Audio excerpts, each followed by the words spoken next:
Walfadjri.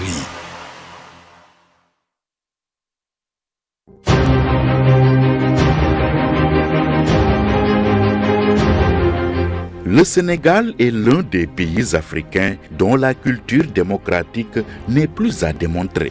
Vieille de plus d'un quart de siècle, la démocratie sénégalaise fait cependant face à une tension quasi permanente dans son espace politique. Cette situation a poussé de nombreux régulateurs sociaux, chefs religieux, membres du clergé, etc.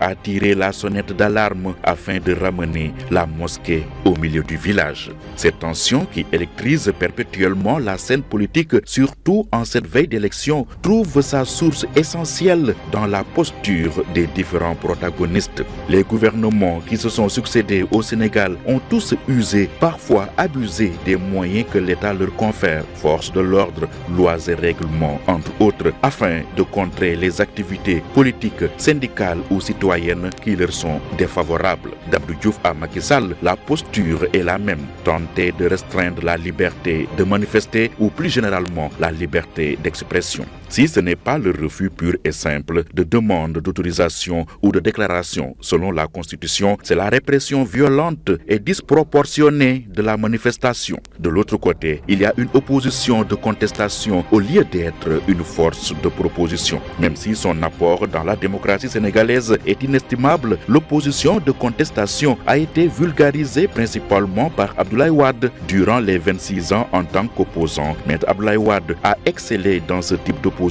jusqu'à son accession à la magistrature suprême grâce à la Marche bleue. Aujourd'hui, la quasi-totalité de l'opposition semble être convaincue que c'est par la contestation qu'elle arrivera à défaire le régime actuel. Pour ce faire, elle a presque systématiquement recours à la marche, à la violence verbale, à la critique agressive. Le choix de ce type d'opposition, au lieu de la confrontation d'idées, contribue pour beaucoup à l'installation de la tension politique dans le pays. Entre le pouvoir et l'opposition, il devait y avoir la société civile qui, de par sa posture de défenseur des intérêts de la société, pourrait servir de tampon entre les deux acteurs. Hélas, elle semble tomber dans une sorte de torpeur inexplicable. Elle s'est subitement réveillée ces derniers jours comme si elle s'indignait de son absence d'indignation.